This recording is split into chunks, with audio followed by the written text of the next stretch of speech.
Hola, buenos días, mi nombre es Sigmund Freud. Hoy vamos a leer Psicopatología de la vida cotidiana. Antes de iniciar, recordá dejar tu comentario y si quieres algún video nuevo. Bueno, comencemos con 5. El trastrabarse. El trastrabarse. Si el material corriente de nuestro decir en la lengua materna parece a salvo de olvidos, tanto más frecuente es que su uso experimente otra perturbación, conocida como trastrabarse. El trastrabarse observado en el hombre normal impresiona como el grado previo de las llamadas parafasias que sobrevienen bajo condiciones patológicas. En este caso, por excepción, puedo apreciar un trabajo anterior al mío. En 1895, Mering e Isemeyer publicaron un estudio sobre deslices en el habla y la escritura, cuyos puntos de vista se encuentran muy distantes de los míos. En efecto, uno de los autores, el que lleva la voz cantante en el texto, es lingüista, y lo movió a esa indagación el interés lingüístico de pesquisar las reglas que rigen el trastrabarse. Esperaba poder inferir de esas reglas la existencia de un cierto mecanismo mental, dentro del cual los sonidos de una palabra, de una frase, y aun las palabras unas en relación con otras, se conecten y se enlacen de peculiarísima manera.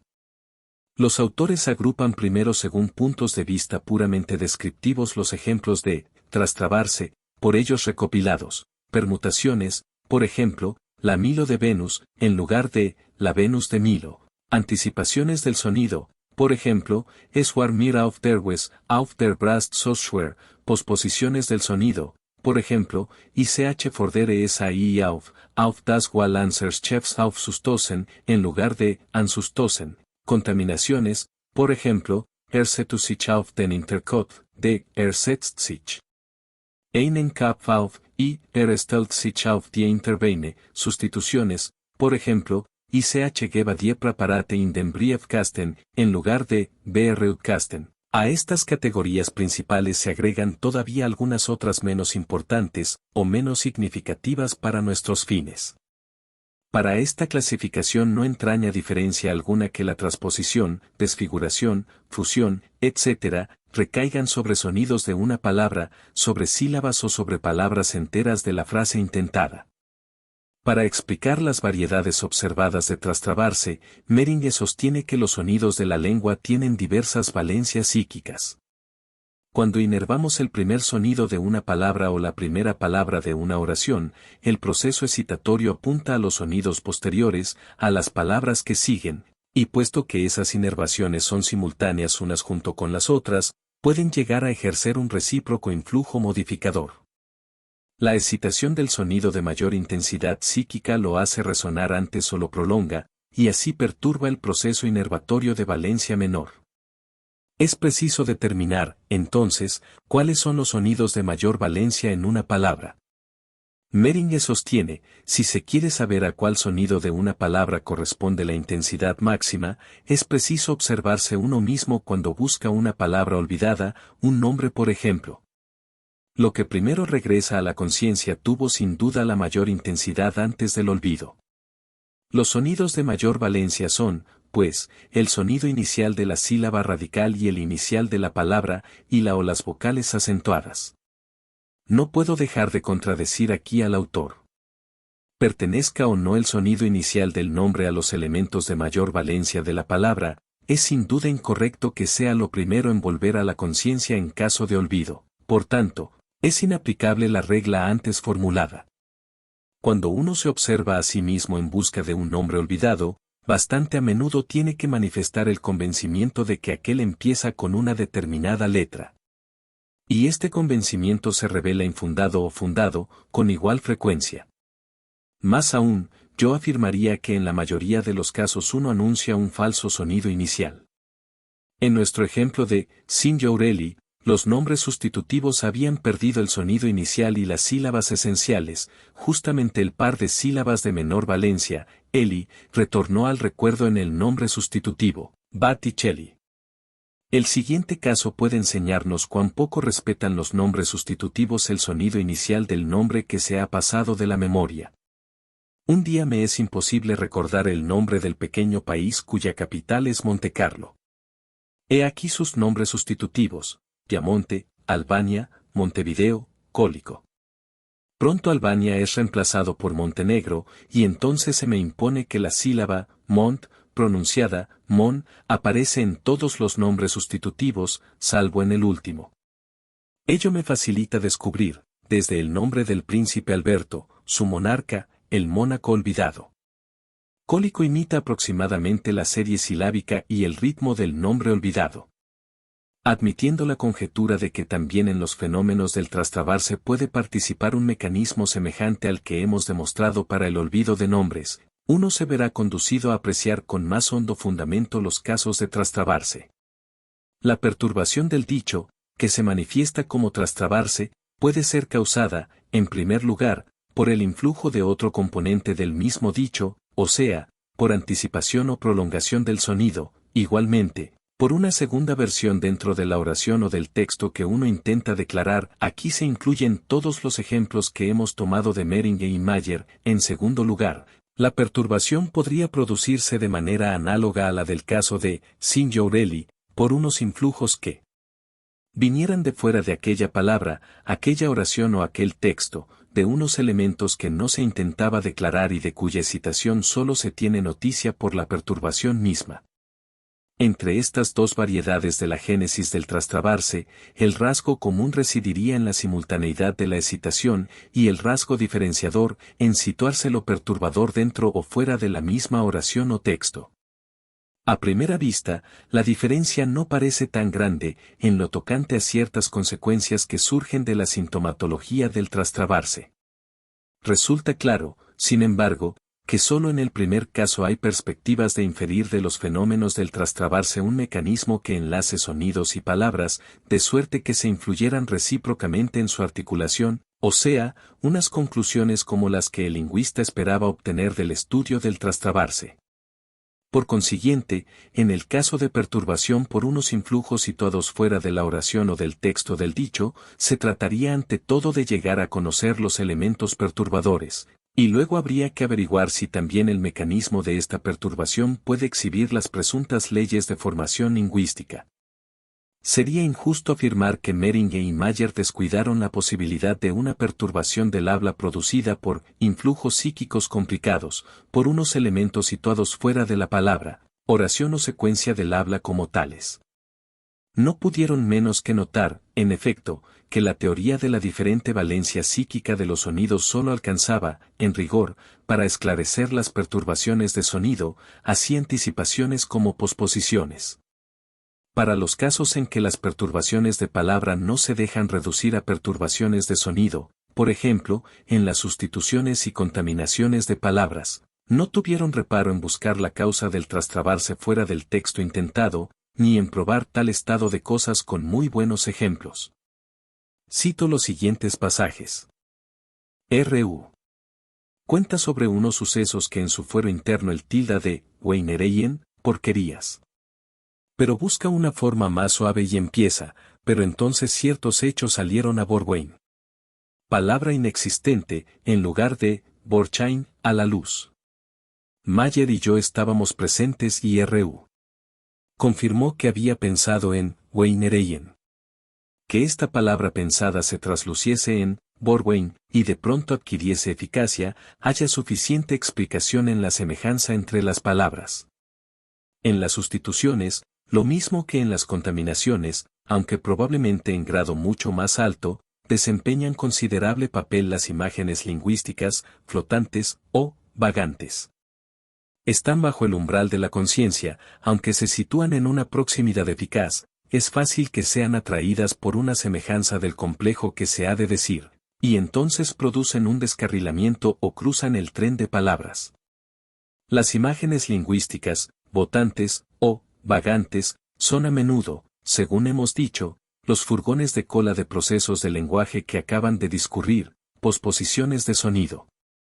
Un descarrilamiento también es posible por semejanza, a saber, cuando por debajo del umbral de la conciencia, pero próxima a éste, yace otra palabra semejante que no estaba destinada a ser dicha. Es lo que sucede en las sustituciones.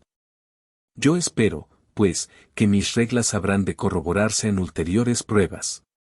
Pero para ello se precisa que uno, cuando es otro quien habla, esté en claro sobre todo cuanto ha pasado por la mente del hablante. He aquí un caso instructivo. Lee, un director de escuela, dijo, en plática con nosotros, la señora Burdemir Furchteinlagen. Quedé perplejo, pues la L me parecía inexplicable. Me permití llamar la atención del hablante sobre su error de decir, Einlagen, en vez de Jeinhagen, a lo cual él respondió enseguida, sí, se debe a que yo pensé, ICH Waren nicht in der Lage. Otro caso. Pregunto a R. von Chid, por el estado de su caballo enfermo. Respondió, y, drought, palabra inexistente, dauert, durará, quizás un mes. Ese, drought, con una R me pareció ininteligible, pues era imposible que la R de, dauert, produjera ese efecto. Llamé la atención de von Chid sobre ello, y me explicó que había pensado, era una historia traurige, triste. Por consiguiente, el hablante tuvo en la mente dos respuestas, y éstas se le mezclaron. Bien se advierte cuánto se aproxima a las constelaciones de nuestros análisis, esta decisión de tomar en cuenta las imágenes lingüísticas, vagantes, situadas bajo el umbral de la conciencia, y el requisito de averiguar todo lo que pasó por la mente del hablante. También nosotros pesquisamos un material inconsciente, y por el mismo camino además. Solo que nos vemos precisados a recorrer uno más largo, a través de una serie asociativa compleja, desde las ocurrencias del indagado hasta el hallazgo del elemento perturbador. He de demorarme aún en otra interesante conducta de la que dan testimonio los ejemplos de Meringue. Según lo intelige este mismo autor, es alguna semejanza entre una palabra de la frase intentada y otra no intentada lo que habilita a esta última para imponerse a la conciencia causando una desfiguración, una formación mixta, una formación de compromiso, contaminación. Hagen, Dauert, Borchain. Lagen, Traurig, Schwein. Ahora bien, en mi libro La interpretación de los sueños he puesto de relieve el papel que desempeña el trabajo de condensación en la génesis del llamado contenido manifiesto del sueño a partir de los pensamientos oníricos latentes. En efecto, una semejanza cualquiera entre las cosas o las representaciones palabra de dos elementos del material inconsciente es tomada como ocasión para crear un tercer elemento, una representación mixta o de compromiso que en el contenido del sueño subrogará a sus dos componentes y que a raíz de ese origen suyo hartas veces estará dotada de determinaciones contradictorias entre sí. La formación de sustituciones y contaminaciones en el trastrabarse es, pues, un esbozo de aquel trabajo condensador al que hallamos como diligente constructor del sueño. En un breve ensayo destinado a un círculo más amplio de lectores, Meringue ha sostenido que ciertos casos de permutaciones de palabras, aquellos en los cuales una palabra se sustituye por su contraria en el orden del sentido, tienen una particular significatividad práctica. Bien se recuerda el modo en que no hace mucho tiempo abrió las sesiones el presidente de la Cámara de Diputados austríaca, compruebo la presencia en el recinto de un número suficiente de señores diputados, y por tanto declaró cerrada la sesión. Solo la hilaridad general le hizo notar su error y enmendarlo. En este caso, la explicación sin duda es que el presidente deseaba poder ya cerrar esa sesión de la cual nada bueno cabía esperar, y entonces, fenómeno frecuente, el pensamiento colateral se le impuso, al menos parcialmente, y el resultado fue, cerrada, en lugar de, abierta, o sea lo contrario de aquello que tenía el propósito de decir. Ahora bien, numerosas observaciones me han enseñado que es muy común permutar entre sí palabras opuestas, en efecto, ellas están asociadas en nuestra propia conciencia lingüística, yacen muy próximas una a la otra y es fácil que se las convoque por error. No en todos los casos de permutación por lo opuesto resultará tan simple como en este ejemplo del presidente abonar la conjetura de que el trastrabarse acontece por una contradicción que, en la interioridad del hablante, se eleva contra la frase exteriorizada. Hemos hallado el mecanismo análogo en el ejemplo de aliquis, en este, la contradicción interior se exteriorizó en el olvido de una palabra y no en su sustitución por lo contrario. Sin embargo, para allanar la diferencia, notemos que la palabrita, aliquis, no es en verdad susceptible de un opuesto, como sucede con cerrar y abrir. Y que esta última expresión no puede caer en el olvido por ser patrimonio del léxico usual. Los últimos ejemplos de Mehringer y Mayer nos mostraron que la perturbación del decir puede nacer tanto por un influjo de anticipaciones y posposiciones de sonidos y palabras de la misma oración, destinados a declararse, como por la injerencia de palabras ajenas a la frase intentada, cuya excitación no se habría delatado de otro modo. Debemos averiguar entonces, en primer término, si es lícito separar de manera neta estas dos clases de trastrabarse y cómo se podría distinguir un ejemplo de una de ellas de un caso de la otra. Y bien, en este punto de la elucidación es preciso considerar las manifestaciones de Wundt, quien en su vasta elaboración de las leyes evolutivas del lenguaje se ocupa también de los fenómenos del trastrabarse. Según este autor, lo que nunca falta en estos fenómenos, ni en otros con ellos emparentados, son ciertos influjos psíquicos. A estos pertenece, en primer lugar, como condición positiva, el flujo desinhibido de las asociaciones de sonidos y palabras incitadas por los sonidos pronunciados. Y a él se suma, como factor negativo, la ausencia o relajación de los efectos de la voluntad, inhibidores de ese fluir, así como de la atención, que se reafirma en este punto como una función de la voluntad. Que ese juego de las asociaciones se manifieste en la anticipación de un sonido futuro o la reproducción de uno previo, o consista en intercalar uno que se tiene el hábito de pronunciar, o, por último, que repercutan sobre los sonidos pronunciados unas palabras por entero diversas que mantengan un vínculo asociativo cualquiera con aquellos, nada de esto importa diferencias, como no sea en la dirección y, en todo caso, en el campo de aquel juego de las asociaciones sobrevenidas, no en cuanto a la naturaleza general de estas. Por lo demás, en muchos casos cabe dudar sobre la forma a la cual se debe imputar cierta perturbación, o bien si no sería más lícito reconducir esta última a una conjugación de varios motivos. De acuerdo con el principio de la complicación de las causas, considero enteramente justas y muy instructivas estas puntualizaciones de Wundt. ¿Acaso cabría destacar, con mayor decisión que lo siguiente, el factor positivo, el fluir desinhibido de las asociaciones, y el negativo, la relajación de la atención inhibidora, que favorecen la equivocación en el habla producen, por regla general, un efecto conjugado, de suerte que ambos no serían sino unas definiciones diversas de un mismo proceso? Es que con la relajación de la atención inhibidora entra en actividad el flujo desinhibido de las asociaciones, dicho de manera todavía más clara, lo hace en virtud de esa relajación. Entre los ejemplos de trastrabarse por mí mismo compilados, difícilmente haya uno en que la perturbación del habla pueda reconducirse de manera única y exclusiva a lo que Wundt llama, efecto de contacto entre los sonidos. Yo descubro casi siempre, además, un influjo perturbador de algo situado fuera de la oración intentada, y eso perturbador es un pensamiento singular que permaneció inconsciente, que se da a conocer por medio del trastrabarse y que hartas veces solo puede ser promovido a la conciencia mediante un análisis detallado, o bien se trata de un motivo psíquico más general que se dirige contra el dicho entero. 1. A mi hijita, que acaba de morder una manzana con feas maneras, quiero citarle estos versos. El mono, Afe, suele hacer monadas, y más si come una manzana, Apfel. Pero empiezo, el Af. Palabra inexistente.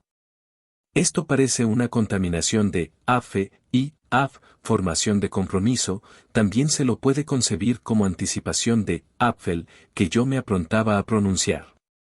Pero, más precisamente, las cosas pasaron así, ya había iniciado antes la cita, y no me trastrabé entonces. Solo cometí el desliz al repetirla, lo cual fue necesario porque la interpelada, absorbida por otro asunto, no me oyó. Así, me veo obligado a incluir en la motivación de esta equivocación en el habla, que se presenta como una operación condensadora, a aquella repetición, junto con la impaciencia, que ella supuso, por despachar la frase. 2. Mi hija dice, escribo a Frau Schlesinger. En realidad, la señora se llama Schlesinger. Esta equivocación en el habla sin duda se entrama con una tendencia a facilitarse la articulación, pues la una es difícil de pronunciar después de una R repetida, ich schreibe der Frau. No obstante, debo agregar que mi hija incurrió en este trastrabarse luego de que yo mismo, minutos antes, hubiera anticipado, af, por, afe. Y bien, el trastrabarse es contagioso en alto grado, semejante en esto al olvido de nombres, respecto del cual Meringue y Mayer han puesto de relieve esta peculiaridad. No sé indicar razón alguna para esta contagiosidad psíquica. 3. Me cierro como una tasen mescher, palabra inexistente. Taschen meser, navaja, dice una paciente al comienzo de la sesión, permutando entre sí los sonidos T, S, por, SH, de lo cual puede servirle también como disculpa la dificultad de articulación. Wiener Wiebe Bascherin en Baschen Wais Basche, Fisflose, y parecidos trabalenguas. Cuando le hice notar su equivocación, replicó con prontitud, sí, se debe únicamente a que usted dijo hoy, Ernst, por, Ernst, serio. En efecto, yo había empezado con este dicho, hoy la cosa va en serio, porque era la última sesión antes de las vacaciones, y en chanza dilaté el Ernst en un Ernst. En el transcurso de la sesión se trastrabó ella una y otra vez, hasta que acabé por darme cuenta de que no me imitaba meramente, sino que tenía una razón particular para demorarse en lo inconsciente con la palabra Ernst, como nombre propio, Ernesto. 4. Estoy tan resfriada. No puedo durch die Asenatmen, quiero decir nasatmen, respirar por la nariz, enunció otra vez esta misma paciente. Enseguida advierte cómo ha llegado a esta equivocación. Todos los días tomo el tranvía en la Asenauer Straße, calle Hasenauer, y esta mañana, mientras lo esperaba, se me ocurrió que si yo fuera francesa diría, Asenauer, pues los franceses no pronuncian la B, a comienzo de palabra. Aporta luego una serie de reminiscencias de franceses que ella ha conocido, y, por intrincados rodeos, alcanza el recuerdo de que teniendo 14 años hizo el papel de Picarde en la pieza breve Kurmarker un Picarde, y en esa ocasión se expresó en defectuoso alemán. La contingencia de haber llegado a su pensión un huésped de París despertó toda la serie de recuerdos. Así, la permutación de los sonidos es consecuencia de la perturbación producida por un pensamiento inconsciente que proviene de un contexto completamente ajeno.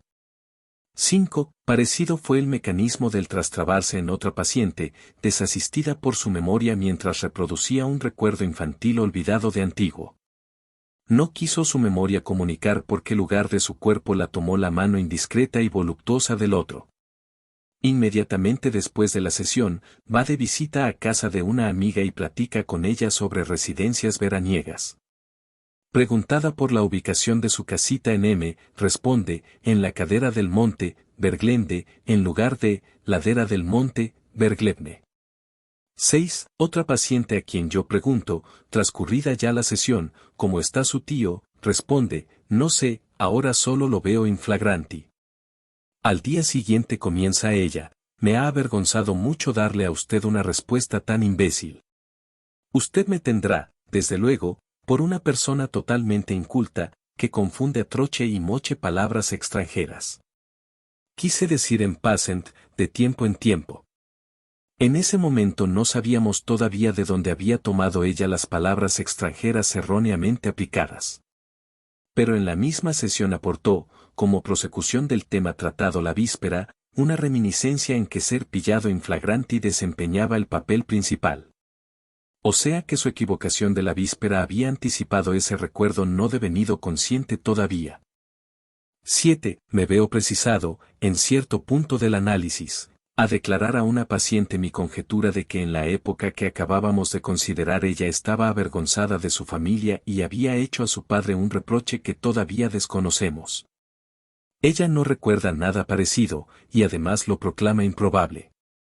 No obstante, prosigue la plática con puntualizaciones sobre su familia, una cosa debe admitirse, es una gente muy especial, son todos avaros, quise decir espirituales, heist.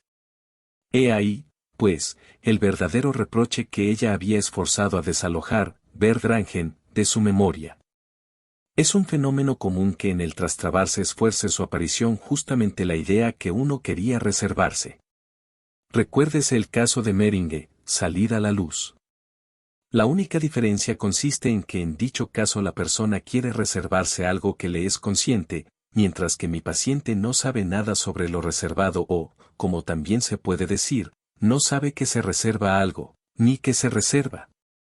8. El siguiente ejemplo de trastrabarse se remonta también a una reserva deliberada. Cierta vez me topo en las Dolomitas con dos damas que iban vestidas como turistas.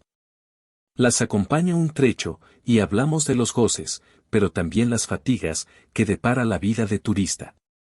Una de las damas admite que este modo de pasar el día trae muchas incomodidades. Es verdad, comenta, que no es agradable marchar bajo el sol todo el día, y trasudarse blusa y camisa. Al decir esta frase tuvo que vencer una pequeña vacilación. Después siguió, pero cuando se regresa a Nack House y una puede mudarse de ropa. Creo que no hace falta examen alguno para esclarecer este trastrabarse. Es evidente que la dama tuvo el propósito de hacer una enumeración más completa, y decir, blusa, camisa y house, calzón. Luego, por razones de decoro, sofocó la mención de esta última prenda de vestir.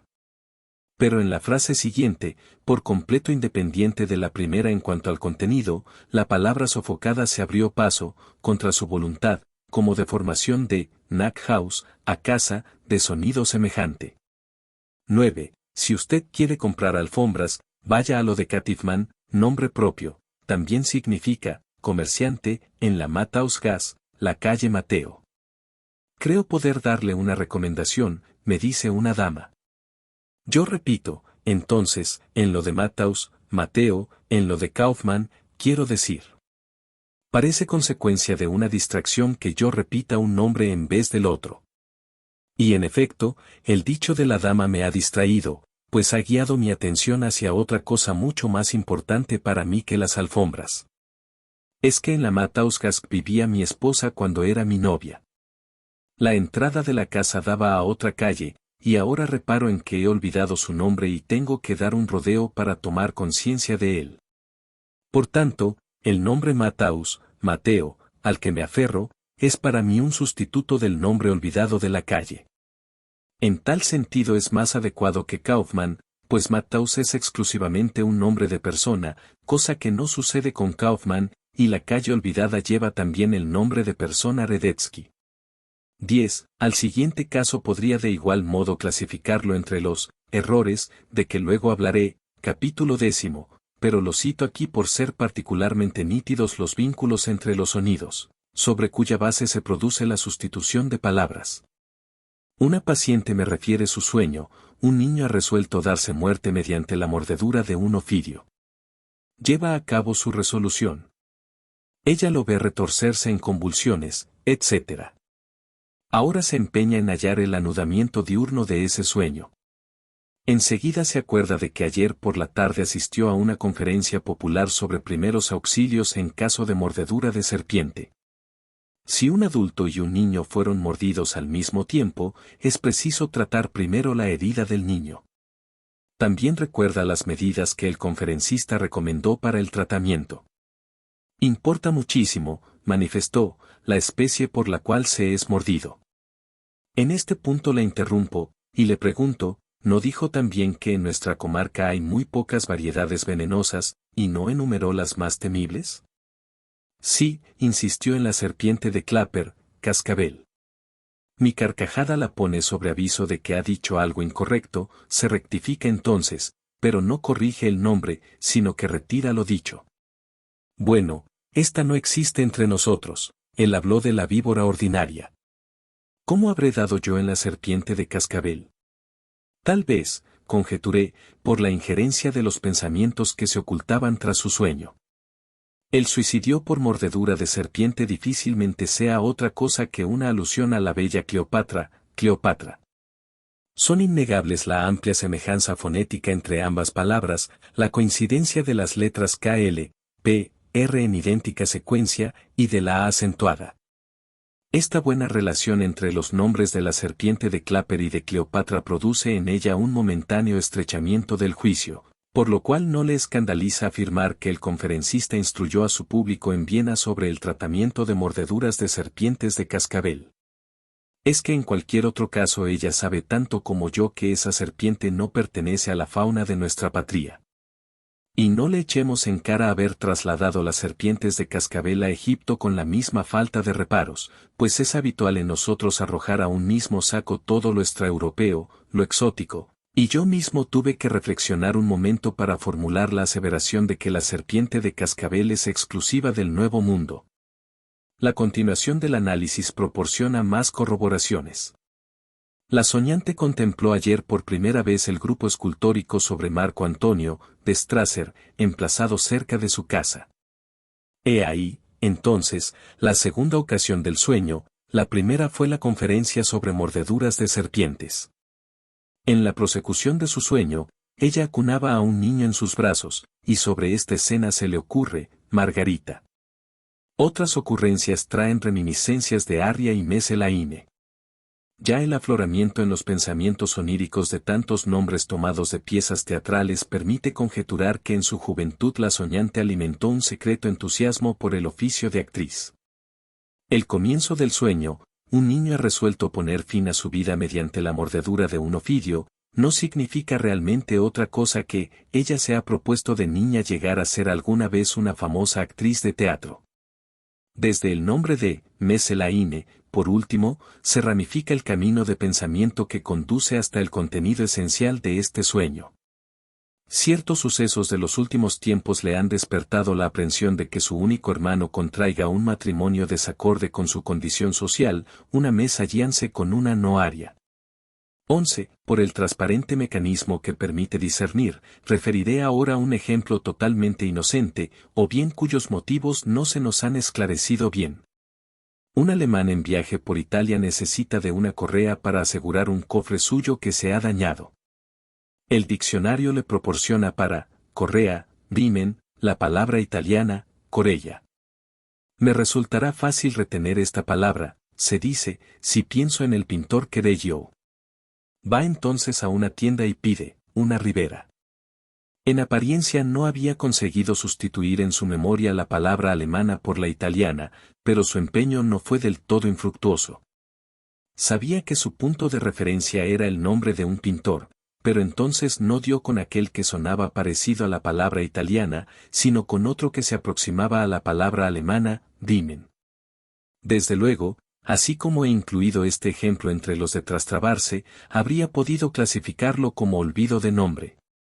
Cuando recopilaba experiencias de trastrabarse para la primera edición de esta obra, procedí a someter al análisis todos los casos que pude observar, aun los más triviales. Desde entonces, muchos otros se han dedicado a la divertida tarea de reunir deslices en el habla y analizarlos, lo que me permite ahora escoger entre un material más rico. 12. Un joven dice a su hermana, con los de roto por completo, he dejado de saludarlos. Ella responde, es gente de mala Lippschaft, palabra inexistente. Quiso decir, Sippschaft, ralea, pero comprimió otros dos órdenes de cosas en su error de habla, a saber, que antaño su propio hermano había iniciado un flirt con la hija de esa familia, y que de ésta se decía que en los últimos tiempos se había enredado en un serio amorío, Liebschaft, ilícito. 13. Un joven interpela a una dama por la calle con estas palabras, señorita, permítame que la contraje, begleiten. Es evidente, se propuso decir que le gustaría, acompañarla, begleiten, pero temió, ultrajarla, beleidigen, con su propuesta. Que estas dos encontradas mociones de sentimiento hallaran expresión en una palabra, el trastrabarse, justamente, indica que los verdaderos propósitos del joven no eran del todo santos y a él mismo no pudieron menos que parecerle ultrajantes hacia la dama. Pero en tanto procura esconder esto ante sí mismo, su inconsciente le hace la jugarreta de delatar su genuino propósito, con lo cual, a la vez, le gana de mano a la dama, por así decir, en la respuesta convencional. ¿Pero qué se ha pensado usted de mí? ¿Cómo puede ultrajarme así? Comunicado por O. Rank. Recojo algunos ejemplos de un artículo de W. Steckel titulado, Confesiones inconscientes. 14. El ejemplo que sigue descubre un aspecto desagradable de mis pensamientos inconscientes. Quiero dejar consignado, ante todo, que en mi condición de médico nunca reparo en mi ventaja y tengo en vista exclusivamente el interés del enfermo, como es natural. A una enferma que ha sufrido una grave afección le presto mis auxilios médicos en su convalecencia. Hemos pasado juntos muchos duros días y noches. Me hace feliz encontrarla mejor, le pinto las delicias de una estadía en Abbasia, y consecuentemente agrego, pues usted, según espero, no ha de abandonar pronto el lecho. Es evidente que ello brotó de un motivo egoísta de lo inconsciente, poder tratar más tiempo a esta adinerada enferma, un deseo en un todo ajeno a mi conciencia de vigilia, y que yo rechazaría indignado. 15. Otro ejemplo de este que mi esposa toma una gobernanta, Franzosin, para prestar servicio por las tardes, y luego de acordar con ella las condiciones quiere conservar las recomendaciones que trae. Pero la gobernanta le ruega que le permita llevarlas consigo, y aduce este motivo: J. cherche encore pour les après-midis, pardon, pour les avant-midis, todavía busco colocación para las tardes, perdón, para las mañanas. No hay duda de que tenía el propósito de tentar suerte en otras casas y quizás obtener mejores condiciones, propósito este que ella realizó en efecto. 16. El emoticono cara sonriente. Debo sermonear a una señora, y su marido, a cuyo pedido lo hago, escucha de pie tras la puerta. Al terminar mi reprimenda, que había causado visible efecto, dije: adiós, estimado señor. Así yo delataba, para quien estuviera en antecedentes, que el marido era el consignatario de mis palabras, que yo las había dicho por cuenta de él. 17. El doctor Estequel informa, acerca de sí mismo, que durante cierto tiempo tuvo bajo tratamiento a 2 pacientes de Trieste, y siempre les trocaba los nombres al saludarlos. Buenos días, señor Peloni, decía yo a Scouli; buenos días, señor Scouli, a Peloni. Al comienzo no me inclinaba a atribuir motivos más profundos a esta confusión, y la explicaba por los muchos rasgos que estos señores tenían en común. Pero luego pudo convencerse fácilmente de que el trueque de los nombres respondía a una suerte de vanagloria, pues por ese medio podía hacer saber a cada uno de sus pacientes italianos que no era el único triestino que había viajado a Viena en busca de su consejo médico. 18. El propio doctor Estequel en una tormentosa asamblea general: pelearemos, streiten, por, pasaremos, streiten, al punto cuarto del orden del día. 19. Un profesor en su conferencia inaugural: no estoy geneigt, inclinado, por, geignet, calificado, para apreciar los méritos de mi estimado predecesor. 20. El doctor Estequel a una dama que, según él conjetura, padece el mal de Basdow: en altura usted le lleva un cropl, papo, por, copl, cabeza, a su hermana. 21. El doctor Estequel informa, alguien quiere describir la relación entre 2 amigos, uno de los cuales parece que debe ser caracterizado como judío. Dice, compartían su vida como Castor y Palek. En modo alguno fue un chiste, el hablante mismo no había reparado en su trastrabarse y solo se percató de él cuando se lo hice notar. 22. En ocasiones, un trastrabarse hace las veces de tina caracterización extensa. Una joven dama que lleva las riendas en su casa refiere que su marido, enfermo, y eident, o tolerante, ha ido al médico para consultarlo sobre la dieta que le convendría.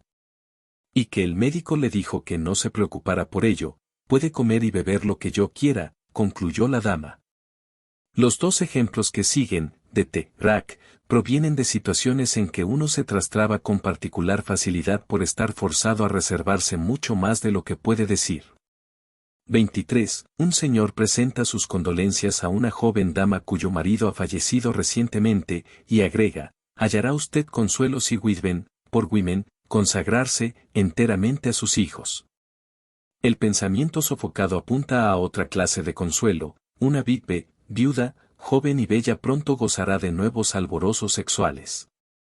24. El mismo señor platica con esa dama en una tertulia sobre los grandes preparativos que se han hecho en Berlín para recibir la Pascua, y pregunta: ¿ha visto usted hoy la exposición en lo de Wertheim? Está totalmente descotada, de Colletier, por Moriert, decorada. No había podido expresar en voz alta su admiración por el descote de la bella señora, y hete aquí que el pensamiento prohibido se abrió paso mudando el decorado de una exposición de mercancías en un descotamiento, con lo cual la palabra, exposición, se aplicó inconscientemente en doble sentido. Esta misma condición vale también para una observación de la cual el Dr. Hans Sachs procura dar detallada cuenta. 25. Una dama me refiere, acerca de un conocido común, que la última vez que lo vio estaba tan elegantemente vestido como siempre, en particular, llevaba unos hermosísimos zapatos bajos, Alpschuhe, de color marrón. Ante mi pregunta sobre dónde lo había encontrado, informó, llamó a la puerta de mi casa y lo vi por los visillos bajos. Pero no le abrí ni di ninguna otra señal de vida, pues no quería que él supiera que yo ya estaba en la ciudad. Mientras la escucho, pienso que me calla algo, y que lo más probable es que no quisiera abrir porque no estaba sola ni vestida como para recibir visitas. Le pregunto con alguna ironía, entonces, a través de las celosías cerradas vio usted sus Hausschuhe, pantuflas hogareñas, sus Alpschuhe, zapatos bajos. En Hausschuhe, consigue expresarse el pensamiento sobre el Hauskleid, vestimenta de entrecasa, de ella, cuya exteriorización fuera atajada.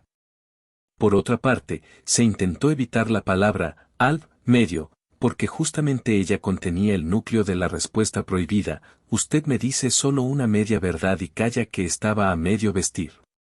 Además, el trastrabarse fue favorecido por el hecho de que inmediatamente antes habíamos hablado sobre la vida conyugal de aquel señor, sobre su dicha hogareña, auslichen Glück, lo cual sin duda codeterminó el desplazamiento sobre su persona. Por último, debo confesar que, si hago andar por la calle con pantuflas de entrecasa a este elegante señor, quizá proceda así influido por mi envidia. Yo mismo, poco tiempo antes, había comprado unos zapatos bajos de color marrón, pero en modo alguno eran hermosísimos.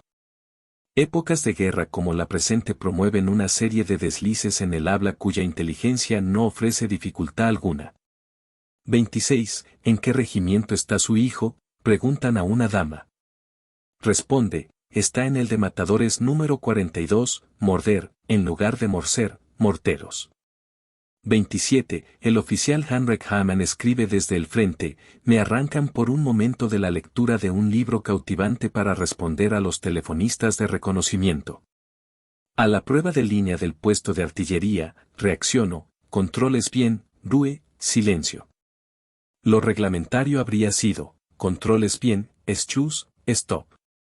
Mi anomalía se explica por el enojo que me provocó el ser perturbado en la lectura. 28. Un sargento primero instruye a la tropa para que cada quien envíe a su casa su dirección exacta, a fin de que no se pierden los Gespextuque. 29. El excelente ejemplo que sigue, cuyo valor es realzado por la tristísima situación que supone, me fue comunicado por el Dr. L. Cesar, quien hizo esta observación y la analizó de manera exhaustiva durante su residencia en la Suiza neutral en el período de la guerra. Reproduzco, con ínfimas omisiones, la noticia que él me envió. Me permito comunicarle un caso de desliz en el habla, cometido por el profesor MNO durante una conferencia suya sobre la psicología de las sensaciones, pronunciada en el semestre de verano que acaba de finalizar. Debo referir, primero, que estas conferencias se dieron en el aula de la universidad ante un gran número de prisioneros de guerra franceses internados, y por otra parte, de estudiantes suizo-franceses, la mayoría de ellos partidarios de la Entente. Como en la propia Francia, la palabra boche se usa universalmente y de manera exclusiva para designar a los alemanes. Sin embargo, en documentos públicos, así como en conferencias, etc., los altos funcionarios, los profesores y, en general, las personas que ocupan cargos responsables se esfuerzan por evitar la ominosa palabra por razones de neutralidad. Pues bien, el profesor N quería disertar sobre el valor práctico de los afectos, y se propuso citar un ejemplo en que un afecto es explotado conscientemente para que un trabajo muscular no interesante en sí mismo se cargue de sentimientos placenteros y, así, se lo realice con más intensidad. Refirió entonces, en lengua francesa, desde luego, una historia que por esos días se había publicado en los periódicos del lugar, que la tomaron de un diario alemán. Cierto maestro de escuela alemán hacía laborar la huerta a sus alumnos, y para animarlos a trabajar más intensamente los exhortó a imaginarse que rompían el cráneo de un francés por cada terrón de tierra. En el relato de su historia, N dijo siempre, por supuesto, con toda corrección, alemán, y no, boche, cuando de aquel se trataba. Pero al llegar a su desenlace reprodujo del siguiente modo las palabras de aquel maestro de escuela: imaginez vos en chaque moche bue crases le crane de un francais. Así pues, en lugar de, mat, terrón, moche. Vemos bien cómo este correcto erudito se esfuerza desde el comienzo de su relato para no ceder al hábito ni, acaso, a la tentación, pronunciando desde la cátedra universitaria esa palabra que hasta había sido objeto de expresa prohibición por un edicto parlamentario. Y justo en el instante en que con toda felicidad acaba de decir, como es debido, Instituteur Allemand, maestro alemán, por última vez, y respirando con interior alivio se apresura para llegar a la conclusión no peligrosa de la historia, aquel vocablo con tanto trabajo refrenado se prende a la homofonía de la palabra, mat, y, el percance se produce. La angustia ante la falta de tacto político, quizás un refrenado placer por usar, no obstante, la palabra corriente y por todos esperada, así como la repugnancia de este republicano y demócrata nato hacia cualquier cortapisa impuesta a la libertad de expresión, interfirieron con el propósito principal, que apuntaba al relato correcto del ejemplo. La tendencia interfiriente es notoria para el orador, y, como no cabe suponerlo de otro modo, pensó en ella inmediatamente antes de trastrabarse. El profesor N no reparó en su desliz, al menos, no lo rectificó, según es usual hacerlo de una manera casi automática. En cambio, la mayoría de sus oyentes franceses recibieron con verdadera complacencia el lapsus, y este produjo un efecto idéntico a un juego de palabras deliberado. Yo, en cambio, viví este episodio, inocente en apariencia, con genuina excitación interior. Pues si bien no podía, por motivos obvios, inquirir al profesor como lo impone el método psicoanalítico, este desliz en el habla fue para mí una prueba decisiva de la exactitud de la doctrina por usted enunciada sobre el determinismo de las acciones fallidas y las profundas analogías y nexos entre el trastrabarse y el chiste. 30. Bajo las turbadoras impresiones de la época de guerra nació también el trastrabarse del que nos informa un oficial austríaco de regreso a la patria, el capitán T. Varios de los meses que pasé como prisionero de guerra en Italia estuve, junto con unos 200 oficiales, confinado en una pequeña villa. En ese lapso, uno de nuestros camaradas murió de gripe. Este suceso produjo, naturalmente, una impresión muy profunda. En efecto, la situación en que nos encontrábamos, la falta de asistencia médica, el desvalimiento de nuestra existencia, volvían más que probable una propagación de la epidemia. Velábamos al muerto en un sótano. Ese atardecer salí con un amigo a dar un paseo alrededor de nuestra casa, y en cierto momento ambos expresamos el deseo de ver el cadáver. Como yo marchaba delante, al entrar en el sótano se me ofreció una visión que me espantó, pues no estaba preparado para hallar el ataúd tan cerca de la entrada y tener que contemplar con tal proximidad el rostro desasosegado por el juego de luces que le proyectaban las velas. Todavía bajo la impresión de esta imagen, proseguimos la caminata. En un lugar desde donde se ofrecía la vista del parque bañado en la claridad de la luna llena, un prado bien iluminado y más allá unos velos de niebla, yo expresé la imagen que ello me sugirió. ¿Veríamos acaso una ronda de elfos danzando en las lindes del bosque de pinos que allí comenzaba? A la tarde siguiente enterramos al camarada muerto. El camino desde nuestra prisión hasta el cementerio de la aldehuela vecina nos resultó en cierto modo más amargo y humillante. Mozalbetes alborotadores, los lugareños aprovecharon la ocasión para expresar sin disimulo, con gritos ásperos y estridentes, en son de burla y escarnio, sus sentimientos hacia nosotros, mezcla de curiosidad y de odio. La sensación de no poder escapar a las mortificaciones ni siquiera así, inermes como estábamos, y la repugnancia ante la rudeza testimoniada por ellos me dejaron con una amargura que perduró hasta la noche. A la misma hora que la víspera y en la misma compañía, salimos por el camino de tierra que rodeaba a la vivienda, y al pasar junto a las rejas del sótano, tras las cuales yaciera el cuerpo, me asaltó el recuerdo de la impresión que me produjera el verlo. En el sitio desde el cual se me volvió a mostrar el parque iluminado, bajo la misma claridad de la luna llena, me detuve y dije a mi compañero, podríamos sentarnos aquí en la tumba. Gras, hierba, y Esenken, descender, por Singen, cantar una serenata. Solo recapacité luego del segundo desliz, la primera vez me había corregido sin que deviniera consciente el sentido de mi error. Ahora reflexioné, y coordiné, en Skrapsenken, descender a la tumba. Como unos relámpagos se me sucedieron estas imágenes, unos elfos que danzaban y vagaban a la luz de la luna, el camarada expuesto en el féretro, la impresión que despertó en mí, algunas escenas del sepelio, la sensación del asco sufrido y el duelo perturbado, el recuerdo de algunas pláticas sobre la epidemia que se cernía, manifestaciones de temor de varios oficiales.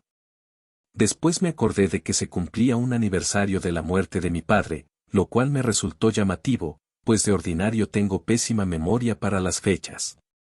Luego, reflexionando, me di cuenta, el parecido de las condiciones exteriores entre ambos atardeceres, la hora y la iluminación iguales, el lugar y el acompañante idénticos.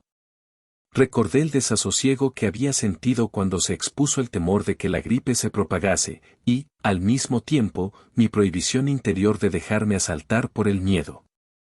Tras ello me volví consciente del significado de la secuencia de palabras, Wirkon tens Grabsenkan, podríamos descender a la tumba, y también me convencí de que solo la primera rectificación, de, tumba, por, hierba, que no había sido lo bastante perceptible, tuvo por consecuencia el segundo desliz, de, descender, por, cantar, a fin de asegurar así un efecto final al complejo sofocado. Agrego que por aquel tiempo padecía de sueños angustiantes en los que tornaba a ver de continuo a cierta parienta mía, muy próxima, y hasta una vez la vi muerta. Es que poco antes de ser tomado prisionero había recibido la noticia de que la gripe asolaba con particular violencia justamente la comarca donde ella vivía, y también le había manifestado a ella mis serios temores. Desde entonces perdí todo contacto con ella. Meses después recibí la información de que había sido víctima de la epidemia 2 semanas antes del suceso descrito. 31. El siguiente ejemplo de trastrabarse arroja vivísima luz sobre uno de los conflictos dolorosos que forman parte del destino del médico.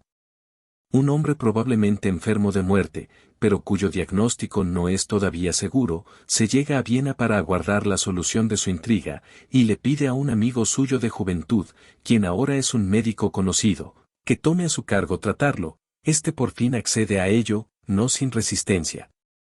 El enfermo debe internarse en un sanatorio, y el médico propone el ERA.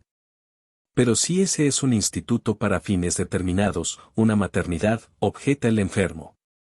Oh, no, se pica el médico, en él, ERA, uno puede umbringen, matar, quiero decir unterbringen, internar, a cualquier paciente. Luego se revuelve con fuerza contra la interpretación de su desliz. ¿No creerás que tengo impulsos hostiles hacia ti? Un cuarto de hora después dijo a la persona que lo acompañó hasta la puerta, una dama que había tomado a su cargo el cuidado del enfermo, no descubro nada ni creo que haya nada. Mas si así no fuera, soy partidario de una buena dosis de morfina y asunto terminado. Ocurre que su amigo le ha impuesto la condición de abreviar su padecer mediante algún medicamento tan pronto se compruebe que su mal no tiene remedio. O sea que el médico había tomado realmente a su cargo la tarea de dar muerte a su amigo. 32. No quiero renunciar a un ejemplo muy ilustrativo de desliz en el habla, aunque, según lo indica mi informante, haya ocurrido hace unos 20 años. Una dama se manifestaba cierta vez en una reunión, oigamos las palabras que producía con ardor y bajo la presión de toda clase de emociones secretas: sí, una mujer tiene que ser bella si quiere gustar a los varones. Para el varón, en cambio, todo es más fácil, le basta tener sus 5 miembros derechos, y no necesita más. Este ejemplo nos proporciona un buen acceso al mecanismo íntimo de un desliz por condensación o una contaminación. Cabe pensar que aquí se fusionaron dos giros lingüísticos de similar sentido. Le basta tener sus 4 miembros derechos, le basta tener sus 5, sentidos, estar en sus cabales. O pudo ocurrir que el elemento, derecho, gerade, fuera el común entre dos intenciones del decir. Con solo tener sus miembros derechos, gerade, dejar correr todo a mano abierta, vom gerade.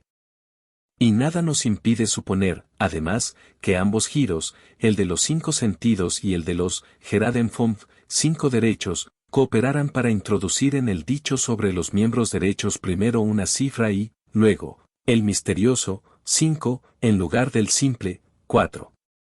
Es cierto que esta fusión no habría sido viable de no tener ella un buen sentido propio en la forma resultante del desliz, el sentido de una cínica verdad que una señora solo podría confesar, por lo demás, de manera encubierta. Por último, no dejemos de señalar que el dicho de la dama puede significar, por su texto, tanto un excelente chiste como un divertido desliz en el habla. Ello solo dependería de que las palabras se dijeran con un propósito consciente o, con uno inconsciente. En nuestro caso, el comportamiento de la decidora refuta el propósito consciente y excluye que se tratara de un chiste. La aproximación del trastrabarse a un chiste puede llegar tan lejos como en el siguiente caso, comunicado por O. Rank, en el cual la autora de aquel terminó por festejarlo ella misma como chiste. 33. Un marido recién casado a quien su esposa, preocupada por conservar su juvenil silueta, solo de mala gana le concede un comercio sexual frecuente, me contó esta historia, que con posterioridad les hizo muchísima gracia a ambos.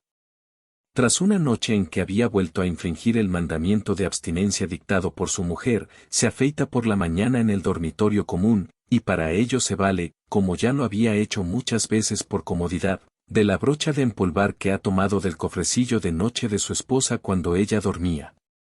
La dama, extremadamente cuidadosa de su tez, ya se lo había reprochado en varias oportunidades, y por eso le espeta ahora, con enojo, ya vuelves a empolvarme con tu brocha. Advertida de su desliz por la risa del marido, quiso decir, ya vuelves a empolvarte con mi brocha, termina por echar a reír también, divertida, empolvar, echar polvos, es una expresión vienesa corriente para poseer sexualmente, y no ofrece muchas dudas el carácter de símbolo fálico de la brocha. 34. También en el caso que sigue, informado por A.J. Storfer, se podría pensar en un propósito de chiste. La señora B., quien padece una afección de evidente origen psicógeno, ha sido instada repetidas veces a consultar al psicoanalista X, y siempre lo ha desautorizado señalando que un tratamiento así nunca anda a derechas, pues el médico lo reduciría todo falsamente a cosas sexuales. Pero al fin acaba por seguir el consejo, y pregunta, ¿y bien, cuándo ordinar, pues, ese doctor X? El parentesco entre chiste y trastrabarse es testimoniado también por el hecho de que éste suele no consistir más que en una abreviación. 35. Terminados sus estudios secundarios, una muchacha se dio a las corrientes que dominaban en ese tiempo y se anotó en la Facultad de Medicina. Pocos semestres después había cambiado la medicina por la química. Pasados unos años, cuenta con las siguientes palabras las razones de aquel viraje: las disecciones en general no me horrorizaban, pero cierta vez tuve que sacar las uñas de la mano a un cadáver y perdí el gusto por toda la química. 36. Inserto aquí otro caso de trastrabarse, cuya interpretación no exige un arte consumado. El profesor de anatomía se empeña en explicar las cavidades nasales, capítulo muy difícil de la esplacnología, como se sabe. A su pregunta sobre si los oyentes habían comprendido sus explicaciones, se oyó un sí general. Y apunta sobre esto el profesor, conocido por su arrogancia: apenas puedo creerlo, pues las personas que entienden sobre las cavidades nasales pueden contarse, en una ciudad de millones de habitantes, con un dedo, con los dedos de una mano. 37. En otra ocasión, este mismo profesor de anatomía manifestó, en el caso de los genitales femeninos, a pesar de muchas Versuchungen, tentaciones. Versuche, experimentos. 38. Al doctor Alfred Robitzek, de Viena, debo la referencia a dos casos de trastrabarse, tomados de un antiguo autor francés, que reproduzco sin traducir en su idioma original: Brantôme, 1527 a 1614, Dies des Dames Galantes, Discours Second. Si hay je cogne une tres velet honeste dame de par le monde, qui, de visant avec un honeste chontilhomme de la cour de Soulers de la guerre derant ses civiles, ella la y dit, yo uyui dire que le roya fight rompre tous le se, de se peis la. Ella bouloy tire le spons. Penses que, venente coucher de avec son Mary, ou son genta son ament, ella voit enker se nom fras en la bolche. Et le chontilhomme es en schaufaine murs de ella por se mot. Une autre dame que ai cognewe, en ire tenant une autre grand dame plus cuelle, et la lo wantet exaltant ses beautes, ella la di la pres, non, madame, see que buen dis, cen est point por bu adulterer, boulant dire agelate, come ella le rabilla insi, penses ella songeoita adulterer, punto asterisco.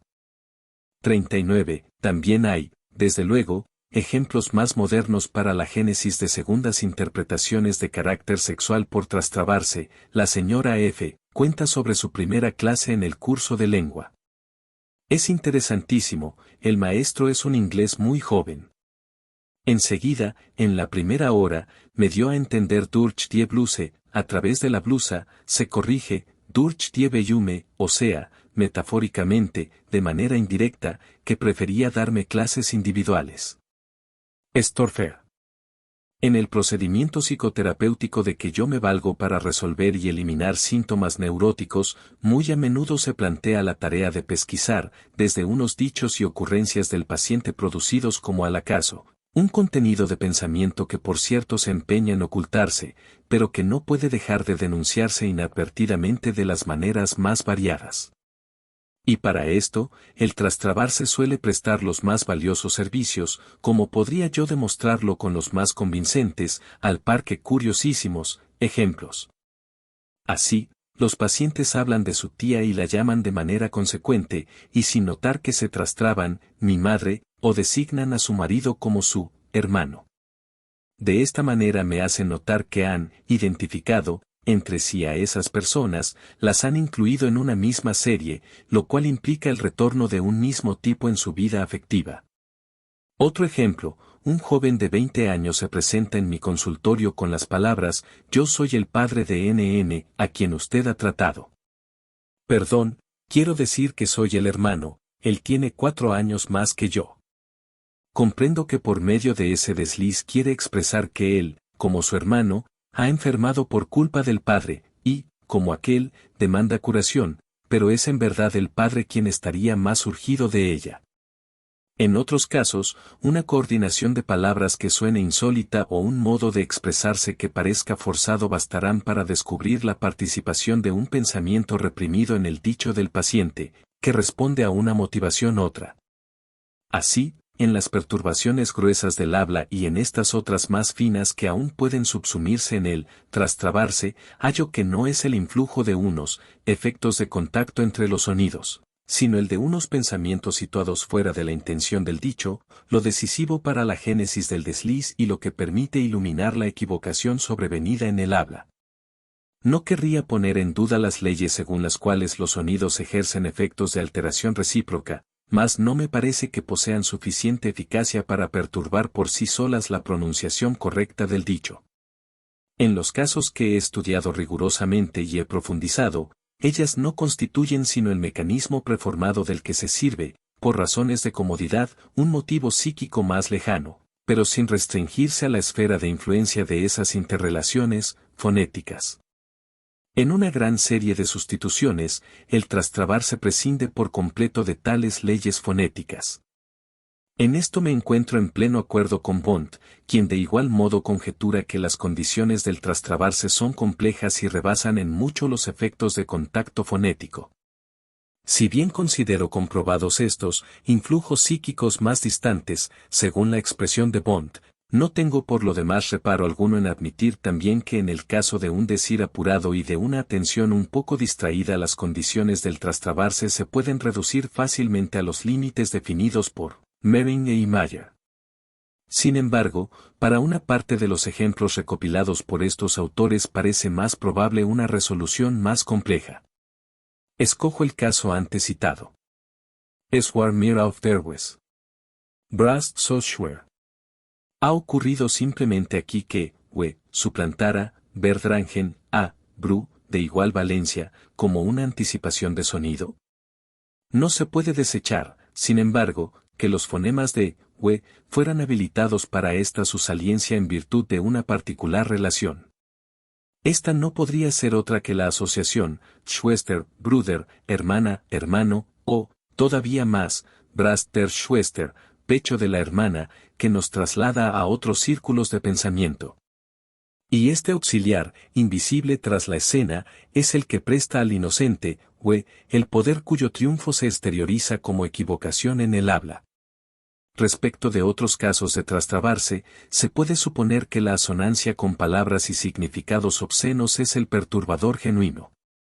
La desfiguración y deformación deliberadas de las palabras y giros idiomáticos, de que tanto gustan las personas mal educadas, no se propone otra cosa que recordar lo prohibido a partir de una ocasión inocente, y este jugueteo es tan común que no nos asombraría que se abriera paso también de manera inadvertida y contraria a la voluntad. Ejemplos como, Eichesweibchen, por Eichweibchen, Apopos Fritz, por apropos, locus capital, por lotus capital, etc., y quizá también las Alabusterbachse, Alabasterbuchse, de Santa Magdalena pertenezcan a esta categoría. Los invito a eructar, por brindar, a la salud de nuestro jefe, no parece sino una parodia inadvertida como eco de una deliberada. Si yo fuera el jefe en cuyo homenaje se cometió ese lapsus en el discurso del brindis, sin duda reflexionaría en los sabios que eran los romanos cuando permitían a los soldados del emperador triunfante manifestar en canciones burlescas su íntima inquina hacia el festejado. Meringer refiere, sobre sí mismo, que a un hombre a quien llamaban con el familiar apelativo honorífico de Senesl, o de Altes, viejo, Senesl, él le dijo una vez, Prost, salud, Senex Altel. Y él mismo se espantó por ese equívoco. ¿Acaso podamos interpretar sus sentimientos si reparamos en cuán cerca está, Altel, del insulto, Alter es él, burro viejo? Serios castigos interiores se imponen al que comete una falta de respeto contra los mayores, o sea, reducido a la infancia, contra el padre. Espero que el lector no ha de descuidar la diferencia de valor entre estas interpretaciones, cuya prueba es imposible, y los ejemplos que yo mismo he recopilado y elucidado mediante unos análisis. No obstante, si calladamente confío en mi expectativa de que aun los casos en apariencia simples de trastrabarse puedan reconducirse a la perturbación por efecto de una idea sofocada a medias y situada fuera del nexo intentado, me inclina a ello una puntualización de Meringer, muy merecedora de tenerse en cuenta.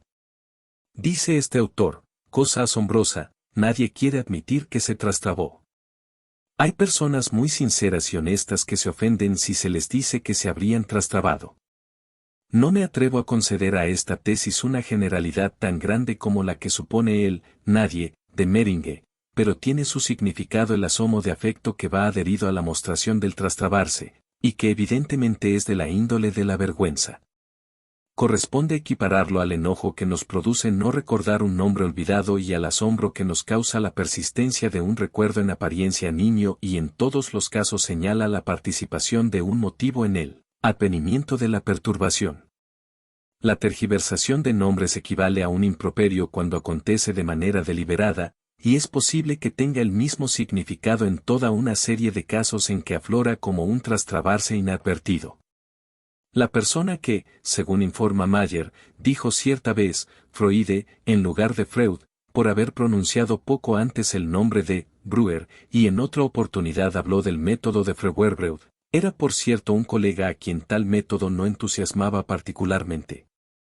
Más adelante, entre los deslices en la escritura, comunicaré un caso de desfiguración de nombre que no reclama en verdad un esclarecimiento diverso. En estos casos tiene injerencia como elemento perturbador una crítica que debe ser dejada de lado porque en ese momento no corresponde a la intención del que habla.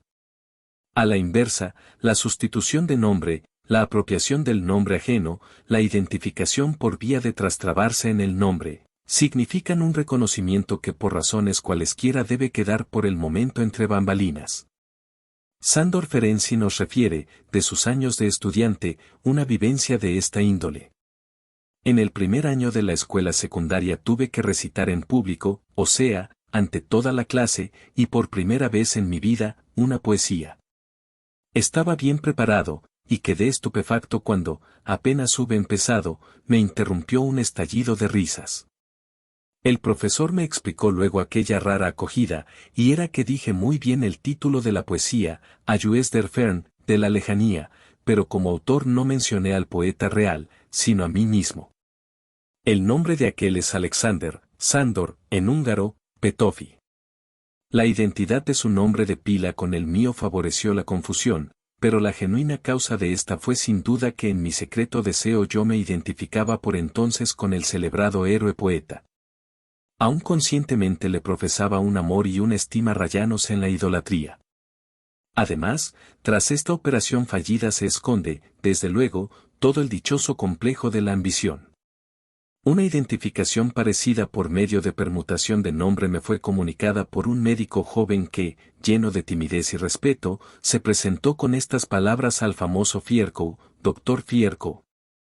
El profesor se volvió asombrado a él, y le preguntó, «¿Pero, usted también se llama Fierkow?»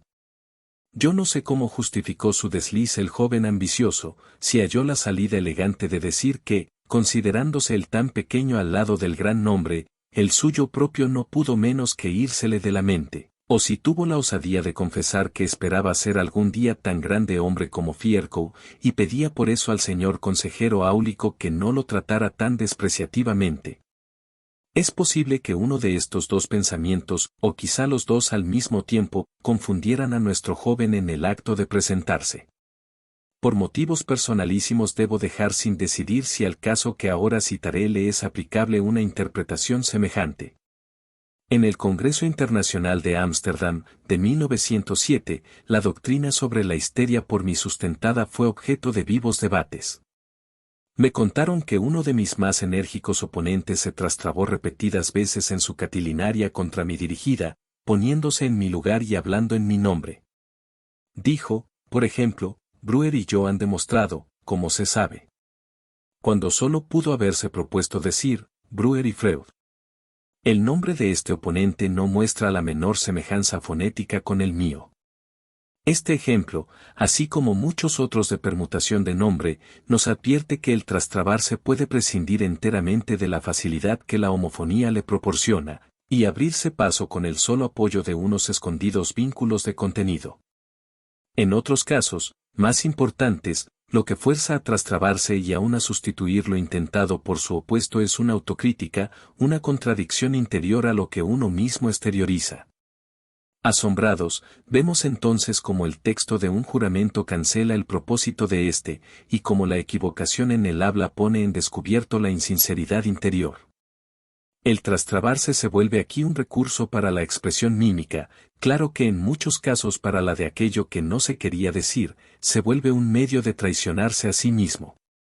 Por ejemplo, cierto individuo, que en sus relaciones con la mujer no prefiere el comercio llamado normal, interviene de pronto en una plática acerca de una muchacha a quien motejan de coqueta, coquette, ya le quitaría yo esa costumbre de coitieren. No hay duda, solo la palabra, coitieren, tener coito, pudo provocar aquella alteración de la intentada, coquetieren, coquetear. O este otro caso, tenemos un tío que desde hace meses está muy mortificado porque nunca lo visitamos. Aprovechando la ocasión de que él se mudó de domicilio, nos presentamos en su casa después de largo tiempo. En apariencia se alegra mucho con nuestra visita y, muy afectuoso, nos dice al despedirnos, espero que en lo sucesivo los vea todavía más raramente. Las contingencias favorables del material lingüístico suelen engendrar casos de trastrabarse que producen el efecto desarmante de un desenmascaramiento, o un resultado de total comicidad. Así en los siguientes, observados y comunicados por el Dr. Reitler. Usted misma aulgepatu, palabra inexistente, por aulgeputst, arreglado, ese encantador sombrero nuevo, preguntó una dama a otra con tono admirativo. No pudo menos que interrumpir la alabanza que se proponía hacerle, en efecto, la callada crítica de que el Aufputz, adorno, del sombrero era una, peatzerei, chapucería, Se había exteriorizado con excesiva nitidez en este desagradable desliz como para que unas frases más de convencional alabanza pudieran seguir pareciendo creíbles. Más suave, aunque inequívoca también, es la crítica en el ejemplo que sigue. Una dama visitó a una conocida, y ya la impacientaba en demasía y la fastidiaba la verbosidad de ésta, la excesiva prolijidad de su charla. Por último consiguió interrumpirla y despedirse, pero ya en el vestíbulo la conocida, que la acompañaba, volvió a detenerla con una nueva catarata de palabras, y luego, cuando ya se marchaba, tuvo que volver a oírla de pie junto a la puerta de salida. Al fin la detuvo con esta pregunta: ¿está usted en casa en el vestíbulo, Vorsimer? Solo por el gesto atónito de la otra reparó en su trastrabarse. Fatigada a causa del largo plantón en el vestíbulo, quiso cortar la conversación con la pregunta: ¿está usted en casa por la mañana, Vormitiak? Y de aquel modo lo que hizo fue delatar su impaciencia ante la nueva retención. El siguiente ejemplo del que fue testigo el Dr. Max Graf, equivale a un llamado a moderarse. En la Asamblea General de la Asociación de Periodistas, Concordia, un joven miembro, siempre corto de dinero, pronuncia un violento discurso de oposición y, excitado, dice: «To señores Vorstandsmitglieder, miembros del préstamo». En lugar de Vorstandsmitglieder o Ausschussmitglieder, miembros de la presidencia o miembros del consejo. Es que estos señores son los encargados de aprobar los préstamos, y nuestro joven orador acaba de presentar una solicitud en ese sentido. En el ejemplo de Borwein, vimos que es fácil que se produzca un desliz en el habla cuando uno se ha empeñado en sofocar improperios. Es que justamente por ese camino se desahoga uno. Un fotógrafo que se ha propuesto evitar los epítetos zoológicos en el trato con sus torpes empleados, dice a un aprendiz que pretende vaciar una gran bandeja llena hasta el tope y naturalmente derrama por el piso la mitad. Pero hombre, primero tiene que abschopsen un poco. Y al rato, a una auxiliar que por imprudencia ha puesto en peligro algunas placas valiosas y en medio de una invectiva más larga: ¿pero acaso está usted Ornberbrand? El ejemplo que sigue muestra un caso serio de autodelación mediante un trastrabarse. Algunas particularidades justifican transcribirlo por extenso de la comunicación de abril. Cierto atardecer, el Dr. Frink y yo salimos a dar un paseo y a tratar algunos asuntos de la Sociedad Psicoanalítica de Nueva York.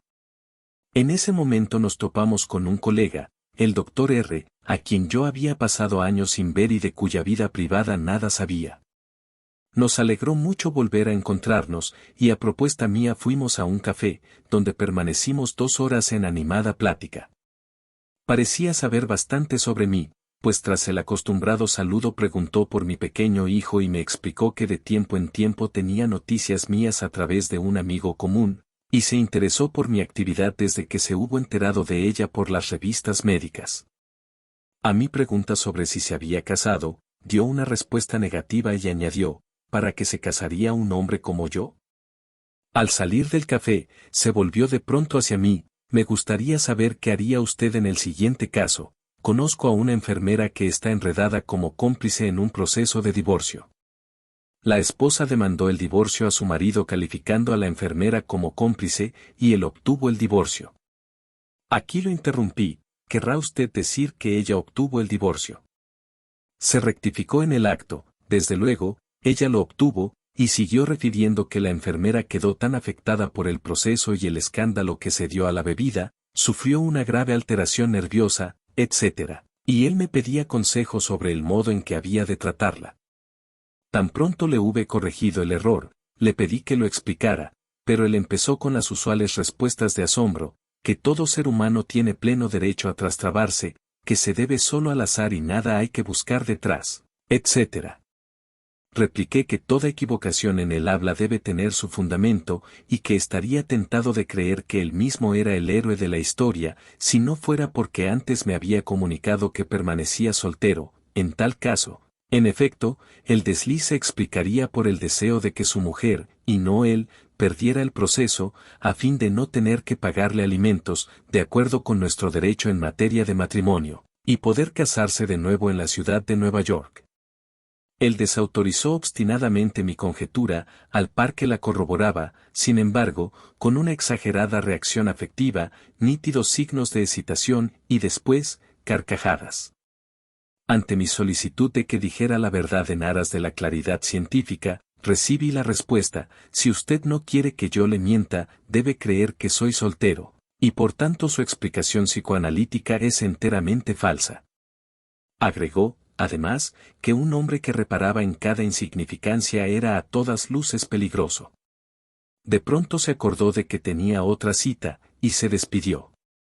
Ambos, el doctor Frink y yo, quedamos no obstante convencidos de que mi resolución del desliz que cometiera era correcta, y yo decidí obtener su prueba o su refutación mediante las averiguaciones del caso.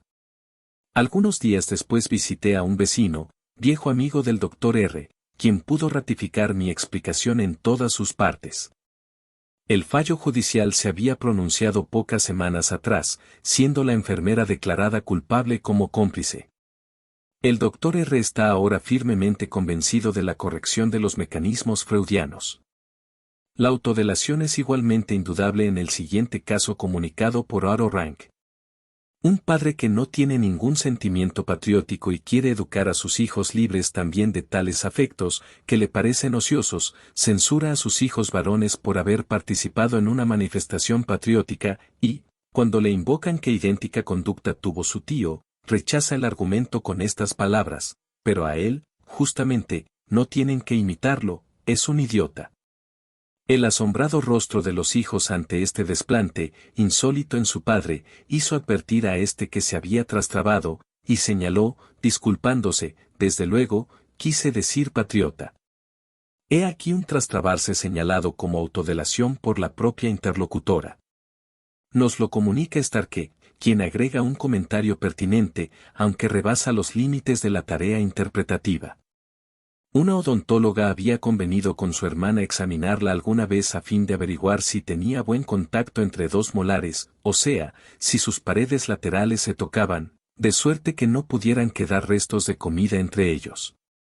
Pasado un tiempo, la hermana se quejó por la excesiva tardanza en el cumplimiento de su convenio, y dijo en broma: quizá trate a una colega, pero su hermana tiene que seguir esperando.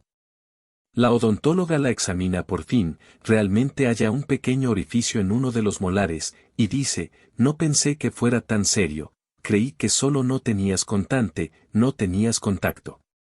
¿Lo ves?, exclama la hermana riendo, y solo por tu avaricia me hiciste esperar más tiempo que a tus pacientes que pagan.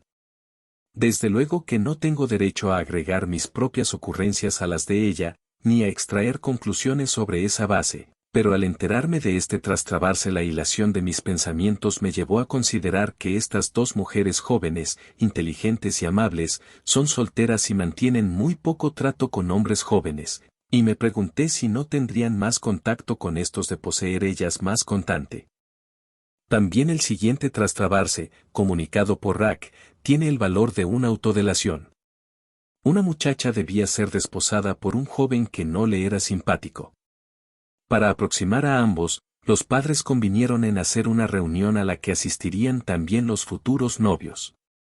La muchacha tuvo bastante dominio sobre sí misma como para que su festejante, muy obsequioso con ella, no sospechara su antipatía. Pero a la pregunta de la madre sobre si le había gustado el joven, respondió con toda cortesía: bien, es muy detestable, liebenswürdig, por liebenswürdig, amable. No menos carácter de autorrevelación posee otro ejemplo, que Rank define como de trastrabarse chistoso. Una mujer casada a quien le gusta oír anécdotas y de quien se dice que no es desafecta a cortejos extramatrimoniales si vienen refrendados por oportunos regalos, oye a cierto joven que pretende también sus favores y que le cuenta, no son intención, esta vieja historia. De dos socios comerciantes, uno se empeña en conseguir los favores de la mujer, algo esquiva, de su compañero, al fin ella cede a cambio de un regalo de 1000 florines. El marido está a punto de salir de viaje, y su compañero le pide prestados 1000 florines con la promesa de devolvérselos a su mujer al día siguiente. Desde luego, da ese monto a la mujer como supuesta recompensa de amor, y ella se cree descubierta cuando su marido, ya de regreso, le pide los 1000 florines y sufre además el vituperio.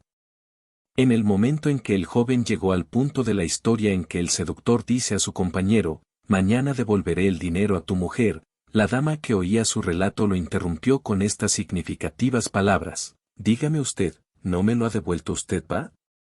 Ah, perdón, quise decir contado. Difícilmente, sin decirlo de manera expresa, habría podido dar a entender con más claridad su disposición a entregarse bajo las mismas condiciones. Un lindo caso de autodelación con desenlace inofensivo es el que comunica Víctor Tausk bajo el título La fe de los antepasados. Como mi novia era cristiana y no quería abrazar el judaísmo, yo me convertí al cristianismo para que pudiéramos casarnos. No mudé mi confesión sin resistencia interior, pero la meta perseguida me pareció justificarlo, tanto más cuanto que mi adhesión al judaísmo había sido externa, no el fruto de una convicción religiosa, que no la tenía de ninguna índole. Empero, luego me he confesado siempre judío y pocos de mis conocidos saben que estoy bautizado. De este matrimonio nacieron 2 hijos varones, bautizados como cristianos.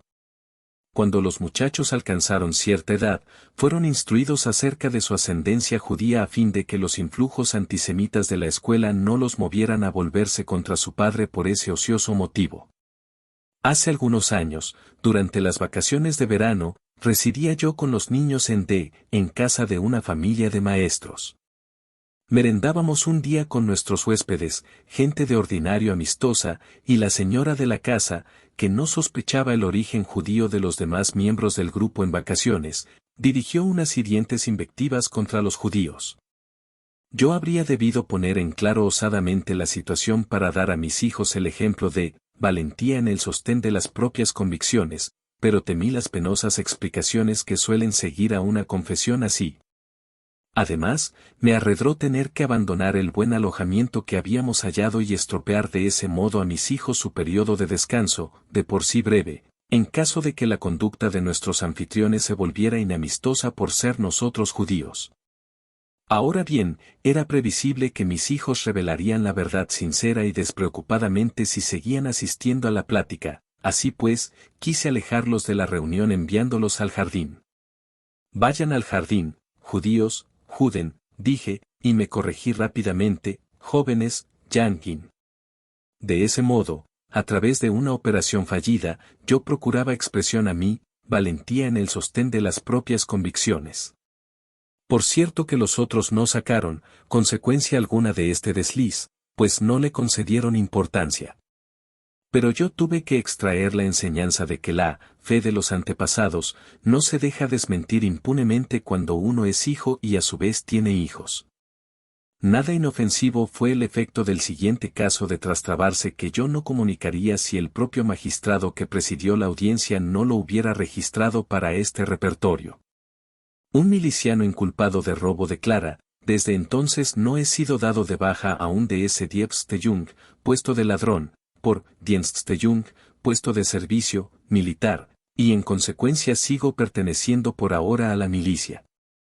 Gracioso parece el trastrabarse cuando se lo usa como medio para corroborar, en el curso de una contradicción, algo que puede ser muy útil al médico en el trabajo psicoanalítico. Cierta vez tuve que interpretar el sueño de uno de mis pacientes, en el que aparecía el nombre, Joune. El paciente conocía a una persona de tal nombre, pero no averiguaba por qué ésta había sido acogida en la trama del sueño.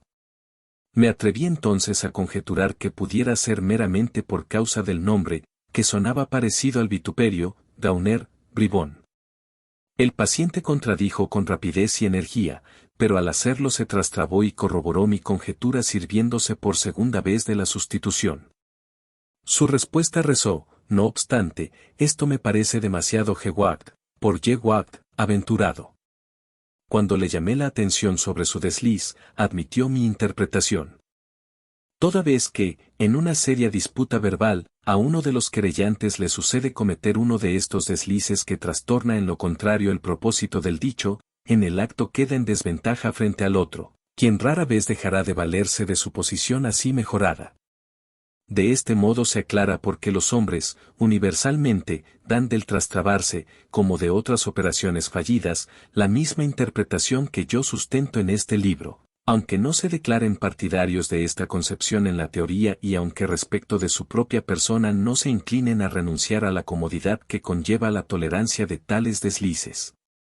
La hilaridad y la burla que indefectiblemente son el efecto de estas equivocaciones en el habla cometidas en el momento decisivo contrarían la convención, supuestamente aceptada por todos, según la cual un trastrabarse sería un lapsus linguae y carecería de significado psicológico.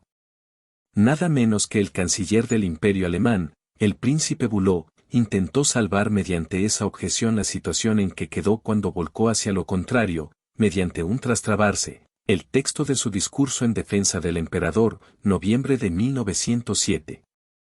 Por lo que toca al presente, a esta nueva época del emperador Guillermo II, solo puedo repetir lo que dije hace ya un año, que sería inequitativo e injusto hablar de un círculo de consejeros responsables que rodearía a nuestro emperador.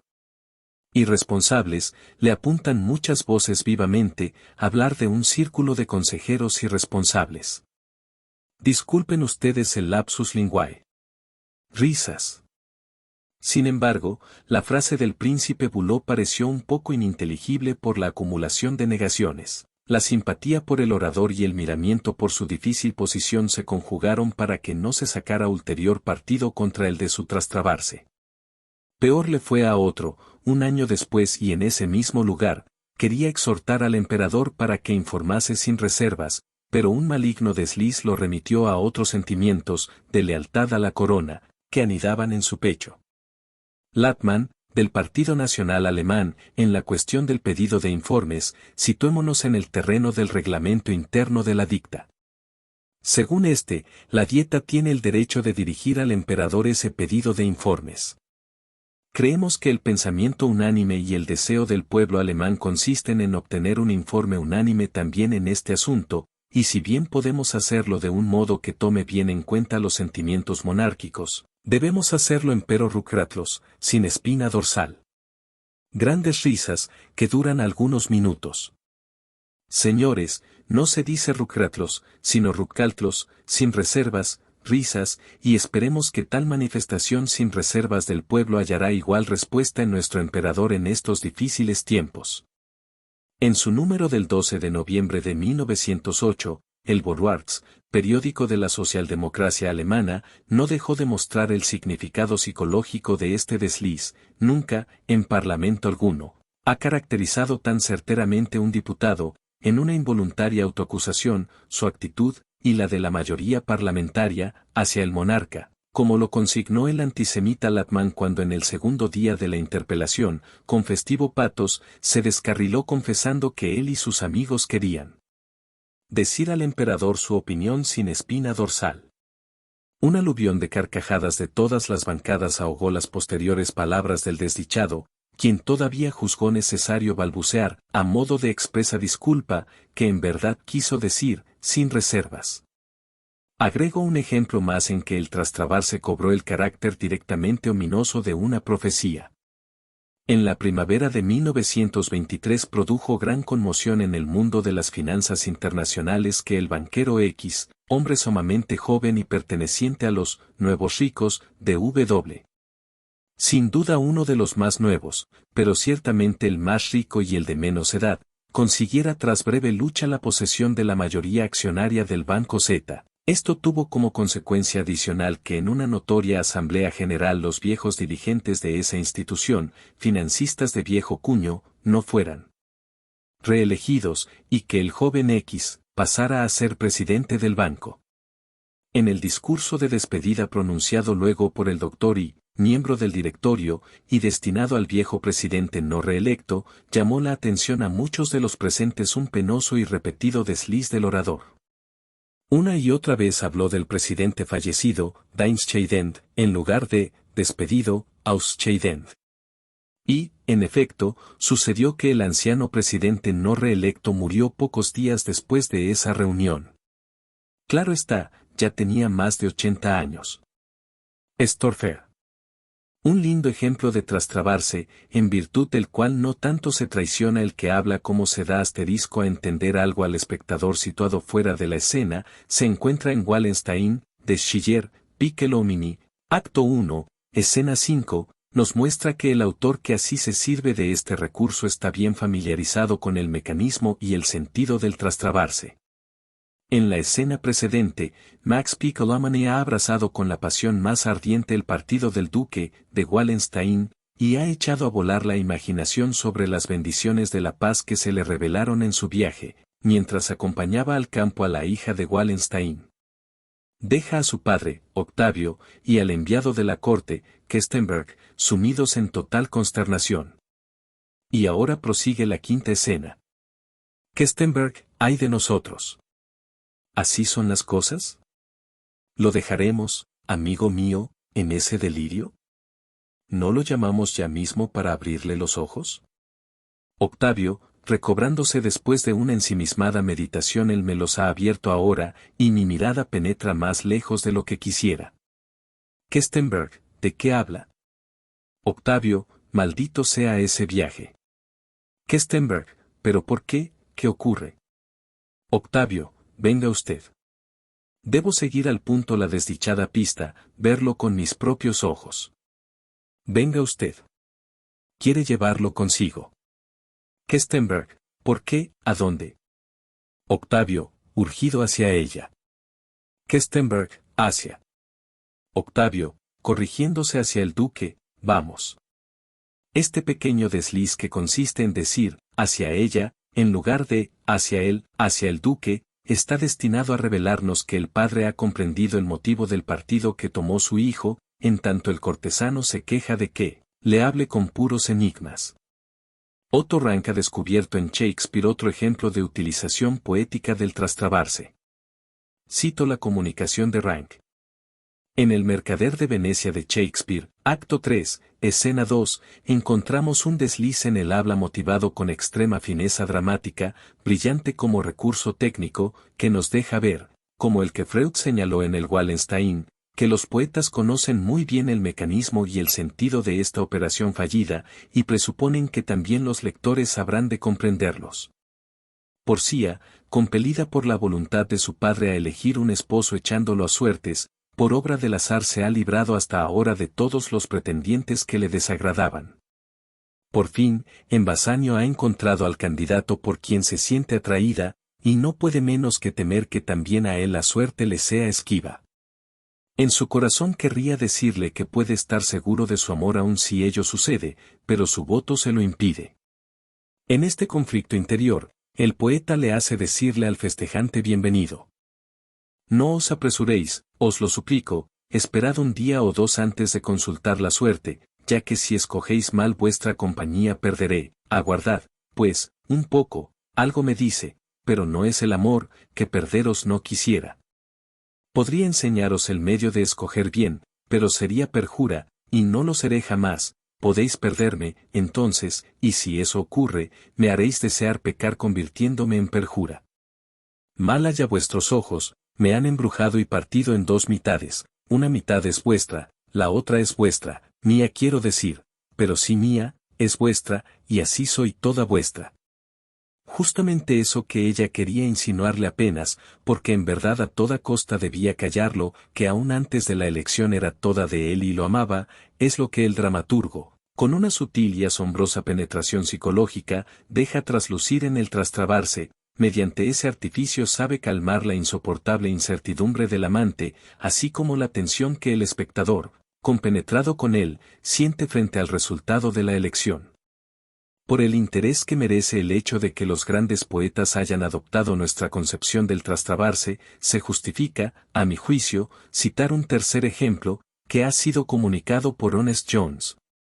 En un ensayo publicado recientemente, Otto Rank nos llama la atención sobre un bello ejemplo en que Shakespeare hace cometer a uno de sus personajes, Porcia, un desliz en el habla en virtud del cual sus pensamientos secretos se revelan a todo oyente atento. Me propongo referir un ejemplo parecido tomado de The Egoist, la obra cumbre del máximo novelista inglés, George Meredith. El argumento es, en breves palabras, Sir Willoughby Patterne, un aristócrata muy admirado en su círculo, se compromete con una Miss Constantia Durban. Ella descubre en él un intenso egoísmo, que él diestramente esconde ante el mundo, y, para esquivar el matrimonio, huye con un capitán de nombre Oxford. Años después, Patterne se compromete con una Miss Clara Middleton. Pues bien, la mayor parte del libro se consagra a describir en detalle el conflicto que nace en el alma de Clara Middleton cuando descubre en su prometido aquel rasgo prominente de su carácter. Circunstancias externas y su concepto del honor la atan a la palabra que ha empeñado, al par que su novio le parece cada vez más despreciable. En parte toma por confidente al primo y secretario de aquel, Ronan Wedford, el hombre con quien en definitiva se casará. Empero, por lealtad hacia Patterne y por otros motivos, éste se mantiene alejado del problema.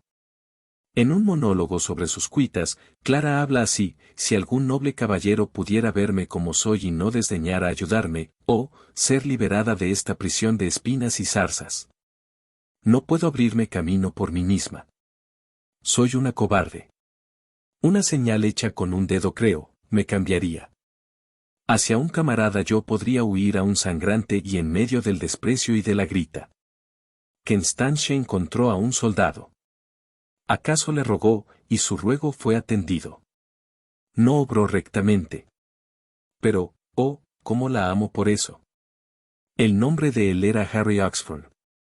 Ella no vaciló, quebró las cadenas, ella misma dio la señal de incorporarse. Muchacha audaz, ¿qué pensarás de mí? Pero yo no tengo un Harry Wedford, yo estoy sola. El súbito reconocimiento de que había reemplazado el nombre de Oxford por otro la golpeó como una bofetada y la hizo enrojecer.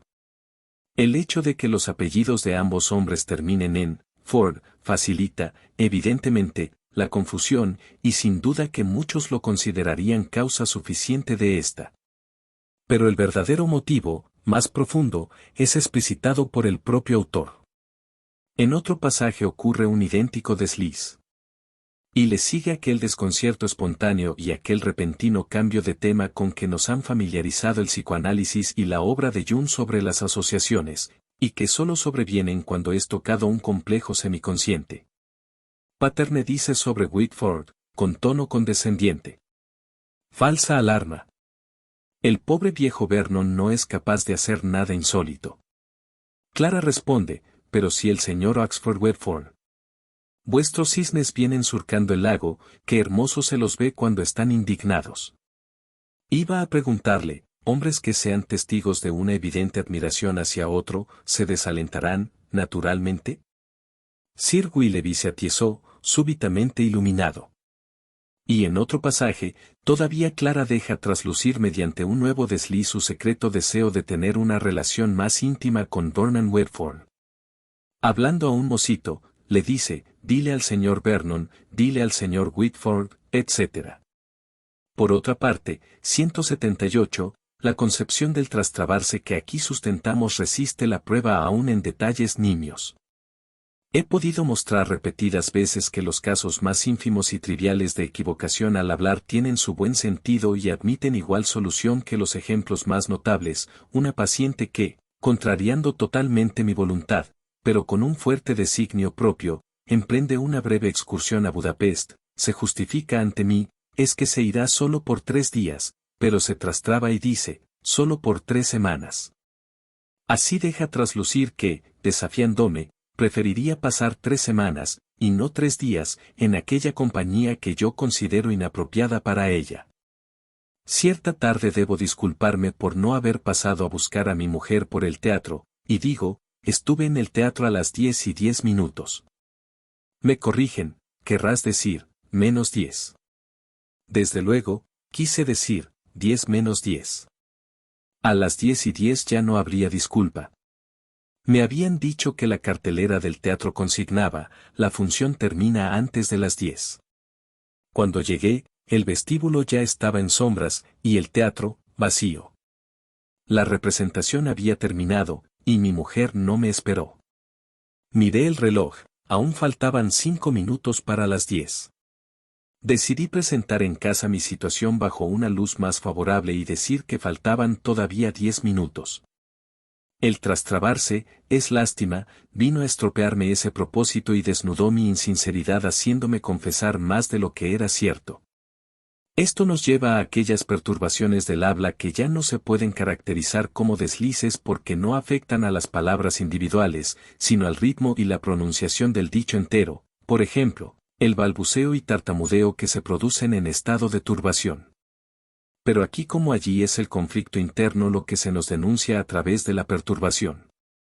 Realmente no creo que alguien pueda trastrabarse en una audiencia con su majestad, en un cortejo amoroso de intención seria, en un alegato en defensa del buen nombre y honor ante el jurado, en suma, en todos aquellos casos en que uno se juega entero, como reza la significativa expresión.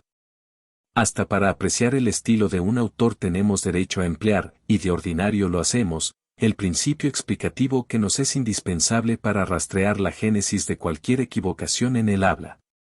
Una manera de escribir clara e inequívoca nos avisa que el autor está acorde consigo mismo, y donde hallamos una expresión forzada y retorcida, que, según la acertada frase, hace guiños en varios sentidos, podemos discernir la presencia de un pensamiento no bien tramitado, complejo, u oír los ecos de la ahogada voz autocrítica del propio autor. Desde la aparición de este libro, amigos y colegas de otros países han dirigido su atención a deslices en el habla que pudieron observar en la lengua respectiva. Como era de esperar, hallaron que las leyes de la operación fallida son independientes del material lingüístico y han propuesto las mismas interpretaciones ilustradas aquí con ejemplos en alemán. Valga como muestra, entre muchísimos otros casos, el siguiente.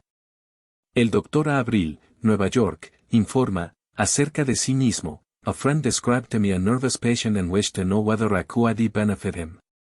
He remarked, I believe that in time I could remove all his symptoms by psychoanalysis because it is a durable case, wishing to say, curable. Por último, 183, y para los lectores que no desconocen el psicoanálisis, y a quienes no les arredra hacer cierto esfuerzo de comprensión, agregaré un ejemplo en que se echa de ver a qué profundidades del alma puede llevarnos la persecución de un desliz en el habla. Nos informa sobre el Dr. Jekyll. El 11 de diciembre, una dama de mi amistad me pregunta en lengua polaca, con algo de desafío y arrogancia, ¿por qué he dicho yo hoy que tengo 12 dedos? Ante mi pedido, ella reproduce ahora la escena en que le ocurrió señalar eso.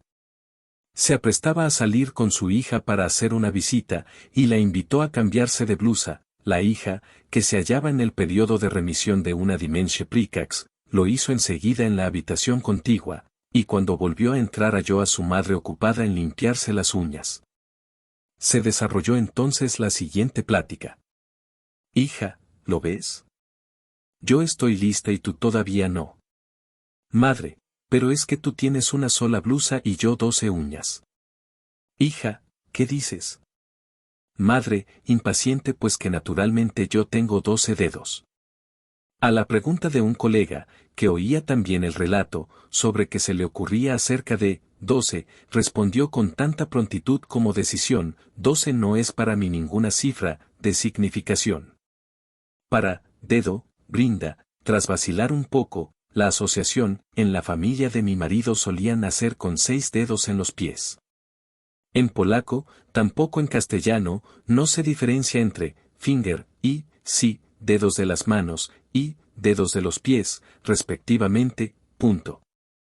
Cuando nuestros hijos vinieron al mundo, se los examinó enseguida para ver si tenían 6 dedos. Por circunstancias externas, no se prosiguió el análisis esa velada.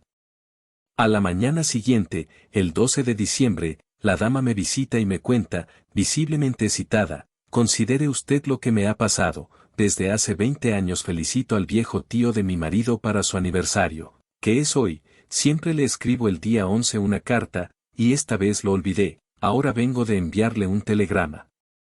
Recordé, y le recordé a la dama, cuán decididamente ella, la velada de la víspera, desechó la pregunta de mi colega sobre el número 12, que sin embargo era muy apropiado para evocarle el día de aquel cumpleaños, y señaló que el 12 no era para ella ninguna cifra de significación. Ahora admite que ese tío de su marido es adinerado, y en verdad ella siempre contó con su herencia, muy en particular en la apretura financiera por la que pasa actualmente. Y afirma haberse acordado enseguida de él, o mejor dicho de su muerte, cuando días pasados una conocida le echó las cartas profetizándole que recibiría mucho dinero. Enseguida se le pasó por la cabeza que su tío era el único de quien ella y sus hijos podían recibir dinero. También recordó al instante, a raíz de esta escena, que la esposa de ese tío había prometido beneficiar en su testamento a los hijos de la narradora, pero ella murió sin dejar testamento, puede que haya dejado ese encargo a su marido. Es evidente que el deseo de que el tío muriera debió de aflorarle con mucha intensidad, pues dijo a la dama que le profetizó eso: usted induce a la gente a matar a otros. En los 4 o 5 días transcurridos entre la profecía y el cumpleaños del tío estuvo buscando de continuo, en los periódicos que se publican en el lugar donde aquel reside, la noticia necrológica en cuestión. No es asombroso, pues, que unos deseos tan intensos de que él muriera le hicieran sofoca, el hecho de su cumpleaños, de inminente festejo, así como la fecha. Y lo sofocó con tanta fuerza que no solo olvidó un designio ejecutado durante años, sino que ni siquiera la pregunta que le dirigió mi colega se lo llevó a la conciencia. Por tanto, en el lapsus, 12 dedos, se abrió camino ese, 12, sofocado, que así compartió el comando de la operación fallida. Dije que, compartió, el comando, pues la llamativa asociación con, dedos, nos permite vislumbrar ulteriores motivaciones. Ella nos explica, en efecto, la razón por la cual el 12 falseó justamente ese inocentísimo giro lingüístico que reza: no tengo más que 10 dedos. La ocurrencia decía: en la familia de mi marido solían nacer con 6 dedos en los pies. 6 dedos en los pies son marcas de cierta anormalidad, por tanto, 6 dedos equivalen a un hijo anormal, y 12 dedos, a 2 hijos anormales. Y, en efecto, ese era el caso.